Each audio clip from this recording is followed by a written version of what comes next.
জয় ঠাকুর। তিনিই গুরু, যিনি অন্ধকার থেকে আলোয় আসার পথ দেখান। শ্রী রামকৃষ্ণ প্রেমবিহারের পূজ্যপাদ আচার্য শ্রীমৎ স্বামী সম্বুদ্ধানন্দের প্রবচন। দৃষ্টি চাই, অন্ধত্ব নয়। অনঙ্গবাবু দেহ রক্ষা করেছেন, এই খবর মহারাজ জানতেন না। রবিবার ছুটির দিন। অনেক মানুষ এধার ওধার থেকে আসছেন। কেউ তাকে চেনেন, কেউ চেনেন না। বিপ্রদাসবাবু খবরটা শোনা মাত্র চমকে উঠে বললেন, ও মা, তাই নাকি? আরে পরশুদিনই তো ওর বাড়ির সামনে দাঁড়িয়ে কত কথা হলো। খুব ভদ্র বিনয়ী মানুষ ছিলেন। পণ্ডিতের সব লক্ষণই ওর ছিল। আহা, বড় মাপের মানুষ। হৃদয়টি বড্ড বড় ছিল। কেউ ঘরে গেলে না খাইয়ে ছাড়তেন না। গাড়ি বাড়ি সন্তান ব্যবসা সবই ফেলে রেখে চললেন। ইস, কি কাণ্ড! মহারাজ বিপ্রদাসবাবুর মুখের দিকে তাকিয়ে সব শুনছিলেন। বললেন, দেহটা রক্ষা হলো কি? যা যা করল, এপারের বস্তু সংগ্রহ করল, ওপারে গেল কি? মানুষ ভাবে না তো, তাই হই হই করে দিন কাটিয়ে সব ফেলে রেখে চলে যায়। দেখো, মৃত্যু যেই হয় অমনি সম্পদ সম্পত্তি সব পড়ে রইল দেহটুকু। ওটা নিয়ে খানিকক্ষণ মাতামাতি কাঁদাকাটি হবে। তারপর যাঁরা ওকে পোড়াতে নিয়ে যাবেন, তাদের হাতে একটা শয়ন খাট, একটা জামা, ধুতি, ছাতা, চশমা দিয়ে ছেড়ে দেবে। জুতোটা পরাবে না, খালি পায়ে যাত্রা। এরপর খানিক দূরে গিয়ে যারা পোড়াবে তাদের হাতে ছেড়ে দেবে ওই দেহটা। যা গায়ে আছে সব খুলে দিগম্বর করে টুকরো টুকরো কাঠের উপর নয় একটা ওভেনের মধ্যে ঢুকিয়ে দেবে ওরা। ওখানে একদম একলা ফুটতে হবে নিঃশেষে। এরপর তোমার যেটুকু অবশিষ্ট বের হবে তাও নেবে না ওরা উদার। ওটা গঙ্গায় নয় নিকটস্থ পুকুরে নিক্ষেপ করবে। কেউ কেউ আবার কুলীন। এই দিগম্বর বিশ্বাসকে দুদিন রাখবে। অনেককে দেখাবে বলে বরফে শুইয়ে রাখবে। তারপর শেষ ইচ্ছা মতো বাদুড়িয়া থেকে যাবেন বৃন্দাবন, সেখানেই সব কাজ হবে। বাপরে, ওই সামান্য জিনিসটাকে নিয়েও ভাবনা চিন্তা কত। ভাবছ একবার? কিন্তু কেন বলো দেখি?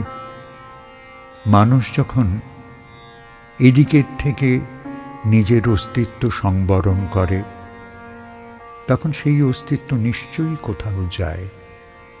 এই বিষয়টা বই পড়া আর গুরুজনদের মুখ থেকে শোনা কারো উপলব্ধি করা সম্ভব নয়। দেহটাই তো থাকে না। পঞ্চজ্ঞানেন্দ্রিয়, পঞ্চকর্মেন্দ্রিয়, একাদশ মন সব এদিকে জ্বলেই পুড়ে গেল। তবে ওইসব উপলব্ধি নিয়ে এত ব্যস্ত কেন? ওইসব ভোগে কি এলো গেল? সব তো ছাই হলেই ছাই। দেখো বাবা, তোমরা বুদ্ধিমান, বিদ্বান, জ্ঞানী, এমনকি আদর্শবানও। তাহলে এমন ভুল হবে কেন? ভেবে দেখো না, এই দুনিয়ায় যা দেখছো, যা রাখছো, সবই মেকি। এই আছে তো এই নেই। তুমি বলবে, আমি ভোগ করতে পারলেই হলো। তারপর কি হবে তা যারা থাকবে তারা বুঝবে। ওটা ঠিক আদর্শ হলো কি? আমরা ৮০, ৯০, ১০০ বছর, বাড়িঘর ২০০-৫০০ বছর, পাহাড় পর্বত নদী এসবও কয়েক হাজার বছর। আচ্ছা, বলতে পারো প্রলয় কি? না, কেউই এর সঠিক সংজ্ঞা দিতে পারে না। কোথাও একটা অভাব ঠিক থেকে যায়। বিষয়টা একটা কোথাও গিয়ে বুঝে নিতে হয়, ধরে নিতে হয়, অনুমান করে নিতে হয়। সম্যক নয়, হয়ও না। আচ্ছা, শক্তি তো তোমরা বোঝো। ঝড়, আগুন, জল, কোনটা কার থেকে কম? ভূমিকম্প কি কম বলো? এই শক্তির কোনোটাই দেখা যায় না। বিদ্যুৎ, তাপ, শৈত্য দেখা যায় না, কিন্তু তার ফল দেখা যায়। কোথাও বর্ণ, কোথাও উত্তাপ, কোথাও শীতলতা, আরো কত কি দিয়ে বোঝা যায়, দেখেছ তো? কিন্তু শক্তিটাকে দেখা যায় না। মানুষেরও তো তাই। ক্রোধ, লোভ, অভিমান সব ভিতর থেকে এসে বাইরের দেহে লক্ষণ উপস্থিত করে। ওইটা আমরা বুঝি ব্যক্তিটি রেগে গেছেন। ভালোবাসা, প্রেম সবই ওই মানুষটার ভিতর থেকে আসে। এইখানে প্রশ্ন আসে, সেই শক্তিটাই কি তাহলে আসল? হ্যাঁ বাবা, খোলস গো, খোলস। খোলসটা কি মানুষ, না ভিতরের জন মানুষ? খোলসটাই মানুষ, ভিতরেরটি শক্তি। শক্তিটি আসল তুমি। ওখানে তোমার প্রকৃত চেহারা রাখা আছে। খোলসটা তোমার নিজের থাকার জায়গা। দেহটা জীবন ধারণের জন্য আরো অনেক কিছু সব জোগাড় করে। ভিতরের শক্তিও তা উদার মনে মেনে যোগান দেয়। কিন্তু আমরা তাতে খুশি হব কেন? দেহ গেলে বাইরের কি থাকবে কি থাকবে না, এতে কি বা হবে? যা দেখতে পাচ্ছ তোমরা তা নিয়ে মাথা খারাপ করো না। যা দেখতে পাও না ওগুলো নিয়ে ভাবো দেখি। আমরা মানুষের মুখ দেখে, গলার স্বর শুনে তাকে চিনি। যদি মুখটা কোনো অজানা কারণে বা রোগে নয়তো আগুনে পুড়ে যায়, মানুষকে চেনা মুশকিল হয় না? বাইরের খোলসে খোলসে আলাপ, ভাব, প্রেম। খোলসটা মানে দেহটা তো ছেড়ে ফেলে পালালো অনঙ্গ। এবার কেমন দেখতে হলো, কোথায় গেল, কি করবে সেখানে, কারো জানা নেই। যে যায় সে জানে। ফিরে এলে আগের কথা আর বলতে পারে না। এই দেহটাকে এত ভালোবাসবে? নিজেকে চেনার চেষ্টা করো। দেহকে বিনষ্ট করো না, ওটা ওর আস্তানা। দেহকে সুস্থ, সবল, সুন্দর, পরিচ্ছন্ন রাখো, এর বেশি নয়, কখনো নয়। দেহ যত প্রশ্রয় পায়, দেহি তত দুর্বল হয়, এটা যেন ভুলো না বাবা। দেহ ভোগের আনন্দ দেহই ভোগ করে।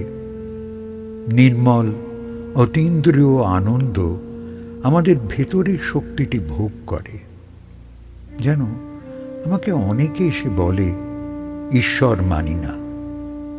আমি বলি, শক্তি তো মানো। যেখানে যা হচ্ছে একটা শক্তির খেলা, তার নিয়ন্ত্রণ করছে কে? এই যে এত এত শক্তি, তার এত এত ধরন, রূপ, স্বভাব, সবার নিয়ন্ত্রণ যে মূল শক্তির হাতে, তাকে যে যা খুশি বলুক, ওতে তো দোষ নেই। শক্তি যে অন্তরালে ক্রিয়াশীল, এটা কে না জানে? অমনি ওদিকের প্রশ্নকর্তা মেনে নেন।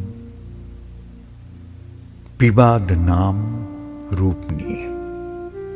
মূল জিনিসটা সবাই স্বীকার করে। বিবাদের প্রয়োজন তাহলে কোথায়? অল্প বুদ্ধির লোকেরা বিবাদ করুক, শিক্ষিত লোকেদের কি অন্ধত্ব মানায়? দেখো, অনেক কসরত করে ভাইরাস ব্যাকটেরিয়া দেখা যায়, তার থেকেও কসরত করে অণু পরমাণু, তারপর আরো সূক্ষ্ম, আরো সূক্ষ্ম, যত সূক্ষ্ম তত কসরত করতে হবে, নিজেকে বিদ্বান পারদর্শী করতে হবে, তাই না? তাতেই যখন সার শক্তিটার অনুসন্ধান করবে, মানুষের অন্তর্নিহিত শক্তি, চিৎ শক্তির গবেষণা করবে, তখন কত সূক্ষ্ম নিজেকেও হতে হবে একবার ভেবে দেখেছ? সাধুরা মন, বুদ্ধি, অহংকার, চৈতন্য সব কিছুর সন্ধান পেয়েছেন। মুনি ঋষিরা কত ধ্যান করে মস্তিষ্কের বিকাশ ঘটিয়ে জীবিত অবস্থায় লোক লোকান্তরের সন্ধান পেয়েছেন। মৃত্যুর আগে, মৃত্যুর পরে সব জানতে পেরেছেন। তাই তো তাঁরা এই ঐহিক জগতের কি হচ্ছে, কি আছে, কি গেছে, চাহিদা, তৃপ্তি এসব নিয়ে মাথাই ঘামান না। ওগুলো যারা জীবরূপী মানব জীবন যাপন করছেন তাঁদের দৃষ্টিভঙ্গি বাবা, একজন আসছে আবার একজন যাচ্ছে। সারা পৃথিবীতে কত মানুষ কাল মারা গেলেন, আজ মারা যাচ্ছেন, আগামীতেও মারা যাবেন। এর কি কোনো শেষ আছে? আবার অনেক শিশু জন্ম হচ্ছে, তারাও তো কোথাও থেকে এলো। আমরা সব গতানুগতিক বলে মেনে নিচ্ছি। দুদিনের জন্য কখনো স্মরণ, কখনো উচ্ছ্বাস করছি, তারপর সয়ে নিচ্ছি। এটা হলে বিচার হবে কিভাবে? গতানুগতিকতা আমাদের মনকে স্থবির করে দেয়, বিশেষ করে দেখতে শেখায় না। তোমরা সাধু সন্ত, মন্দির, মসজিদ, নানা জায়গায় যাও, যারাই যাক, যেখানেই যাক, তা যদি তার ধর্মস্থান হয়, তাহলে মনটা অবশ্যই একটু একটু করে শক্তিশালী হবে। দেখবে, অনেক কিছু ভাবতে পারবে, অনেক কিছু বুঝতে পারবে। এই চোখ, এই ইন্দ্রিয়গুলোই থাকবে, কিন্তু শক্তির ধরনটা যাবে পাল্টে। চোখটা পাল্টাতে হবে, দেখাটাও পাল্টে যাবে। অন্ধত্বময় তো, দৃষ্টি চাই। দেখা, শোনা, ঘ্রাণ নেওয়া, শুধু এসবই তো দেহের কাজ নয়। এমন অবস্থা আছে যখন প্রহার, কীট দংশনও গায়ে বাঁধে না। তাহলে তোমরা নতুন শক্তির সাধনা করো, মুনি ঋষিদের মতো প্রার্থনা করো, কায় মনোবাক্যে, সব পাবে। মহারাজের কথা শেষ হল। ভরা ঘরে আমরাও ভরে গেলাম। মহারাজ বললেন, এসো।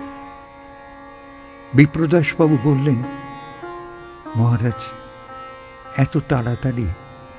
এই তো সবে শিখলাম, এবার অভ্যাস করব, তরতাজা একটা সত্যিকারের মানুষ হব, তারপর আরো বড়, আরো বড়। কথাগুলো সমান তালে আমাদের মনে অনুরণন তুলল।